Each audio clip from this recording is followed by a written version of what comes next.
The Auburn Tigers take on Texas A&M in a Saturday night showdown at Jordan-Hare Stadium. We are here previewing, predicting, and breaking down this game between the Tigers and the Aggies. Hello, everyone. I'm Chris Phillips. He's Dave Shumate. Appreciate each and every single one of you tuning in. Make sure you like, subscribe, turn notifications. Check us out via podcast, wherever you get your podcasts. You can also find us across all social media platforms, as well as our website, SECUnfiltered.com.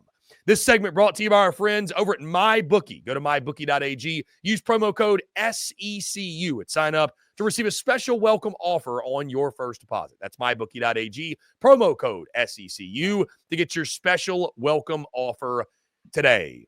The Auburn Tigers and Texas A&M are set to do battle on rivalry weekend eve, as I'm calling it, Dave. Big games upcoming for both of these squads in the final weekend of the season. But first, there's this one. Down in the loveliest little village on the plains, there is a lot on the line for both sides. We are here previewing, predicting, and breaking down this game. Helping me do so, he joins me again, my good friend Dave Shumate. Dave, appreciate you taking the time and excited to break down this game with you.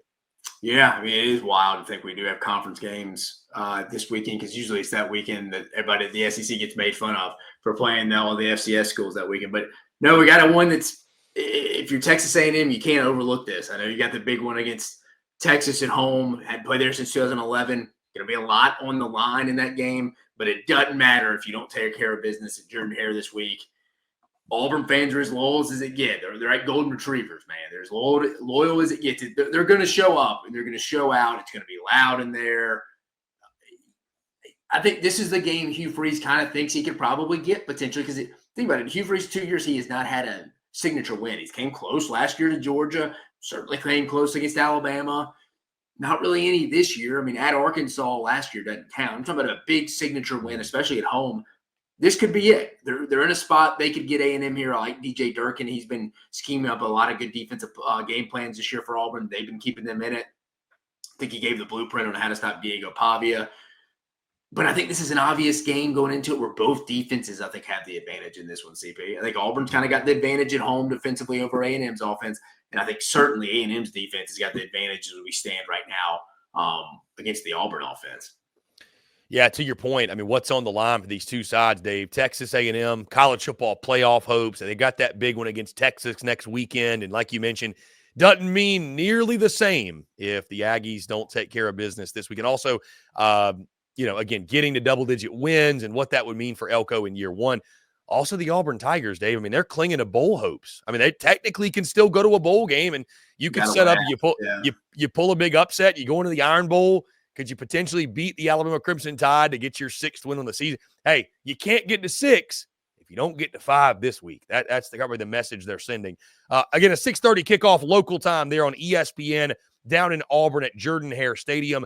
Dave, A&M is just a 3-point favorite in this game. The over-under set at 46.5. A&M leads the all-time series 8-6. Last year, the last time these two teams met, A&M won that game by a final score of 27-10. Dave, I don't think this plays into this game necessarily, but I do have to mention it. Did you see the clip of Mike Elko in the press conference when asked about how do you keep your team locked in and everybody's looking at November 30th? It's funny, both those fan bases, Texas and Texas A&M, they both kind of have one eye on the following weekend and what's coming up at Kyle Field. Mike Elko goes on, the whole coach speak. We're not looking ahead. He's like, we are fully focused on Texas. I mean, Auburn. And it is making its I think he misspoke, but you're right. It's almost like a Seinfeld episode. Yeah, it is making its ways around the internet. And I do agree with you. I think it was a Freudian slip. I think he misspoke. But certainly everyone is running with everybody's like, hammer Auburn money line. Hammer Auburn money line. They're looking ahead to Texas. So kind of a fun start to the week, a fun storyline. I don't think it plays in any factor in the game, but fans have been having a lot of fun with that, to say the least. But sticking with A&M, Dave, the playoff starts now for the Aggies. That's the best way to put it. I mean, it starts now, right? Like this is a playoff game in its own right, and that's what next week will be as well, assuming you win this one. So we talk about motivation factor with some of these teams, what they're playing for. There is no lack of that when it comes for Texas A&M and what's on the line for Mike Elko's squad. No, yeah. I mean, you got to go in there expecting it's going to be like it's going to be a hostile environment. Again, like I said, because I think this is going to be a game Auburn fans they can get. Again, Hugh Freeze's signature win is just something that just continues to stay in my head. And this would be everybody got on A&M after they lost South Carolina. And I think that was just a tough road game after an emotional win against LSU. Obviously, against a South Carolina team that's going to probably win 8-9 games.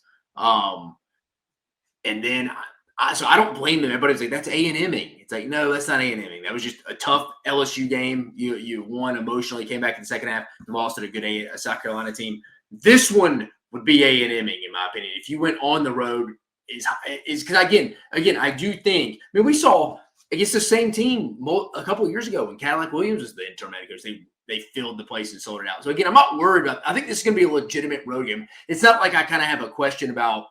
I don't know. I mean, you talked about Vanderbilt, LSU. What's kind of the vibe in that one a little bit? Again, LSU and Auburn still have really nothing to play for. I mean, obviously LSU's a little better, but still, I expect the crowd to be better in Auburn just because I think Auburn fans are very loyal and still show up. And I think they know, hey, we can have an impact on our coaches. Hey, we're not very happy right now, but we can have an impact. This will be our first signature win in the last 2 seasons. And have they had a true night conference game at home this year?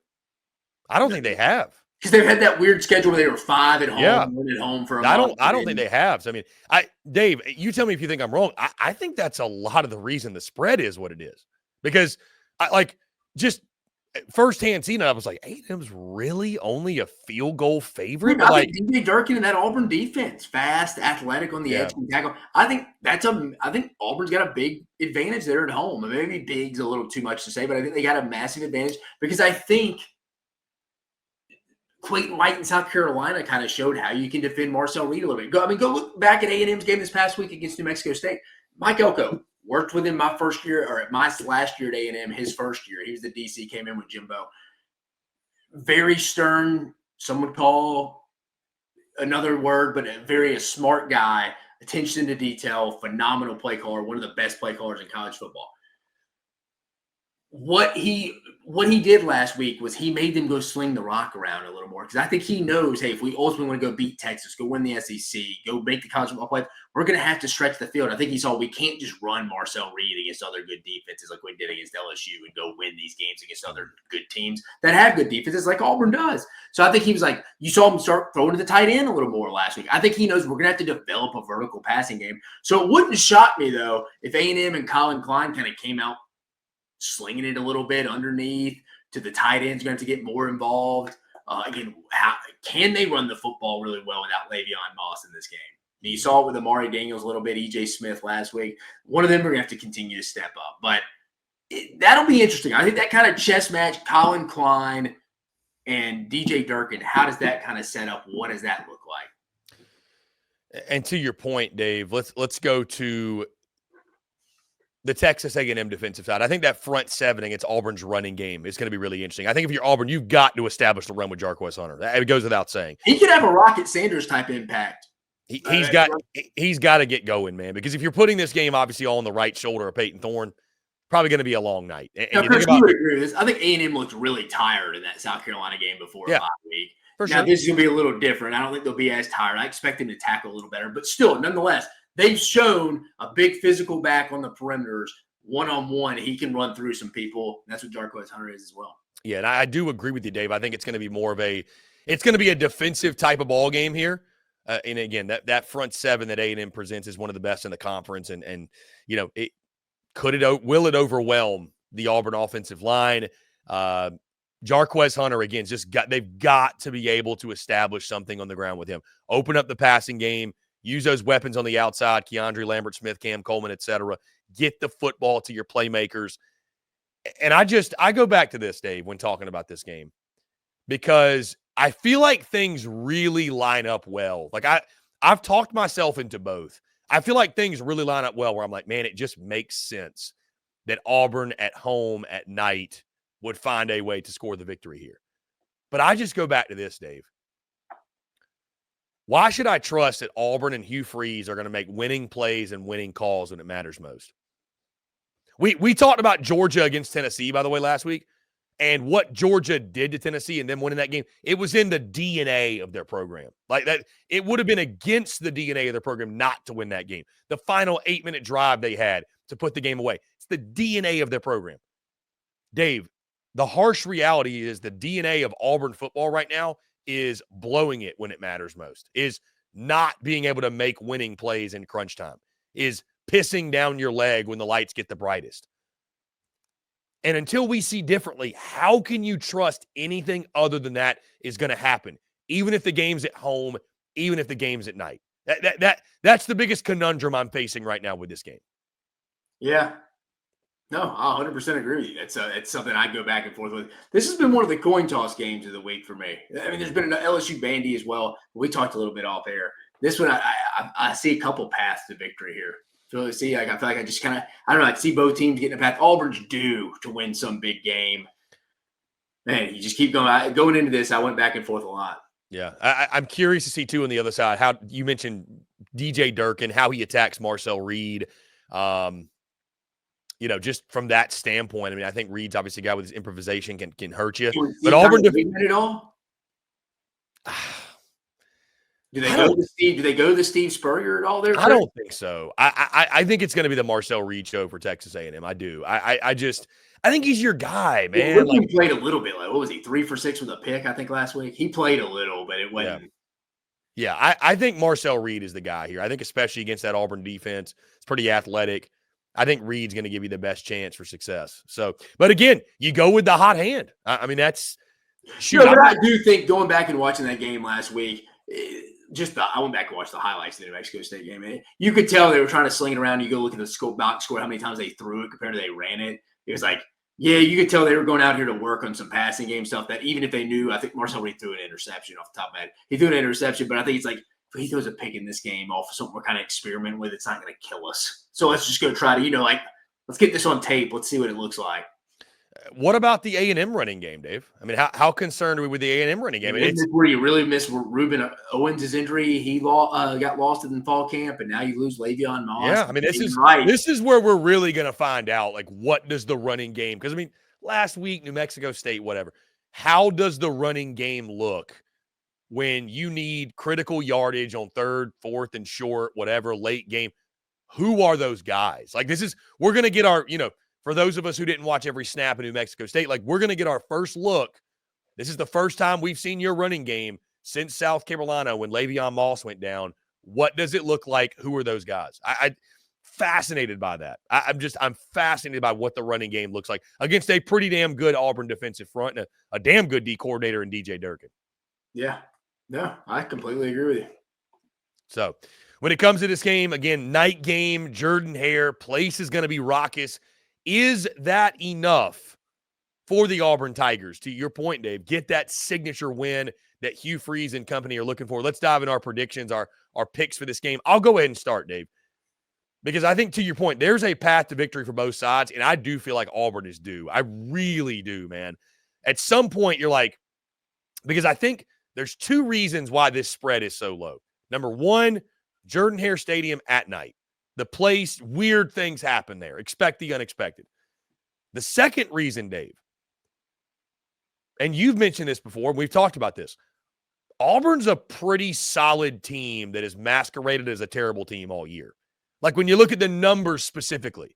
And you're with me here too, Chris. I hate doing the whole they're the best 3-loss team, right? Losing record to 5-7 team out there. You're right, but I think it is fair. They move it's not like you're watching the stats. When you look at their stats, their resume from a stat perspective doesn't match their output and their record, right? So turnovers in red zone. Yeah, they're not just a terrible team, and it's if they could ever get out of their own way, they could win a game like this. I think that's the 2 reasons why the spread is what it is. Is Texas A&M looking ahead of Texas? I think the answer is no. I think Mike Elko, despite all the fun people will have with the social media clip of him saying the wrong thing, I think this team is going to be locked in on the task at hand. I trust Mike Elko that he's going to have his team ready to go. This is a losable game for A&M, Dave. Goes without saying. This is a losable football game. And if A&M is not careful, they're going to be going into the rivalry game against Texas much lower vibes than they expected because Auburn's going to clip them. I do think this is going to be a really, really close game. I think Jordan-Hare, it's going to be peak Jordan-Hare. I'm a little, I wish there were two of me so I could put one of me out there on the plains to experience what a night game is like in that stadium. I'd imagine it's going to be raucous, and Texas A&M didn't quite handle that so well a couple weeks ago when they went to South Carolina, and we saw the Gamecocks sort of bully them, pull away, and get that big victory. Here's the difference. When it comes to Auburn, I mentioned it earlier, Dave, and I'll say it again. I simply do not trust this Auburn Tigers football team and Hugh Freeze to make the winning plays and the winning calls when it matters most. At this point, it's in your DNA as a football program. It is in your DNA when it comes to this 2024 Auburn Tigers football team. You find ways to lose. When it matters most and the going gets tough, you get to going. And I mean, you get to going in the L column. You find ways to lose. It's in Auburn's DNA at this point to find ways to lose. Coaching malpractice has haunted this program this season as well, directly from Hugh Freeze. Why should I believe now that that's going to be any different? I think it comes down to a late play. I think Auburn will have opportunities late in the football game. They will not make the winning plays necessary. Wouldn't even be surprised, Dave, if Auburn had a lead going in the fourth quarter. But as we've seen time and time again, the one thing you can count on from this 2024 Auburn Tigers football team, they're going to find a way to blow it. So I think Texas A&M will pull away. I think they will get the win, a much-needed win, and they'll set the stage for an epic all-time showdown at Kyle Field with the Texas Longhorns coming to town. Give me Texas A&M 27, Auburn 23. I think it's going to be one of the more entertaining games of the weekend. I think it's going to be high drama. There's high stakes. I just don't trust Auburn. And I trust Texas A&M more down the stretch to make those winning calls and those winning plays more than I trust Auburn to do so in this spot. Yeah, Cristiano stole my exact thoughts. I was literally about to bring up the analogy of not being the first one to jump in the water, but I'm about to jump in the water with you right here, man, with the old Auburn A&M prediction. But no, I'm with you, man. I think there's going to be opportunities there all night for Auburn. I think there will be because again, I did my power rankings last night on my show on Dave Talks Ball, of the 6 playoff contenders of ranking their ceilings 1 through 6 and ranking their floors 1 through 6. For A&M, I had ceiling at 6 out of the entire 6 playoff teams, and I mean that's excluding Missouri and South Carolina for people who wonder it is. But this team has holes. The offense, I'm still unsure because of the injuries at the running back position. Marcel Reed a little bit concerned me the way he played at South Carolina. The offensive line and hostile environments, like I think this is going to be. Because like I said, Auburn fans are loyal. They're still going to show up. But I'm with you. I can't be the one to jump in the water and predict this. I can't be the first one to jump in the water. You've given Auburn a lot of benefit of the doubt this season, more than any of us have. I'll jump in the water on a lot of things, but at this point, for Hugh Freeze to get a signature win, I'm going to see it to believe it. I'm not going to probably ever predict to get that again. Chris is right. I had them beating Vanderbilt, Kentucky, and Missouri. Obviously, they went 1 and 2 in that. Probably could have got 3 of them. But I'm with you, Chris. Until I see it, I can't predict it. I think it's going to be literally, you took the words right out of my mouth. I think it's going to be, or I'm about to take the words out of yours. It's going to be close to the fourth quarter. Wouldn't shock me if Auburn had a lead. I just think some way, somehow, A&M gets a win. It's not going to be pretty. I think it's going to be something like 20-14, Texas A&M, lower scoring game. I think both defenses had the advantage here, especially with it being at Auburn. Certainly A&M's defensive front going against Auburn and Peyton Thorne. I don't know. I could see Cam Coleman making some big plays down the field. Certainly. I don't think Auburn can consistently play 60 minutes of good football, whether that's coming from the coaching staff or the players on the field, without making a big critical mistake against another pretty good football team. And that's what A&M is. I don't think A&M's great. I think they're pretty good. I'm with you, Chris. I don't think they're looking past Texas or towards Texas, past Auburn. I think it's not a little, it's really overblown. I just think this is going to be a tough environment. A&M pulls it out, and they do go roll into the Texas game at home next week. Biggest game in 15, 20 years at Kyle Field. Maybe ever, you could make an argument when you factor in the playoffs are on the line and Texas coming to town for the first time since 2011 when Justin Tucker beat them. But I got to go A&M here. Again, not going to be the first one into the water when it comes to Hugh Freeze getting his signature win. Give me A&M 20-14. So, guys, do you agree with us? Do you disagree? How do you see things playing out when Texas, A&M, and Auburn do battle at Jordan-Hare Stadium? Guys, that's going to do all for us. Appreciate each and every single one of you tuning in. Again, make sure you like, subscribe, turn on notifications. Check us out via podcast, wherever you get your podcasts. You can also find us across all social media platforms as well as our website, SECUnfiltered.com. For Dave Shumate, I'm Chris Phillips. Appreciate each and every single one of you tuning in, and we will catch you on the other side.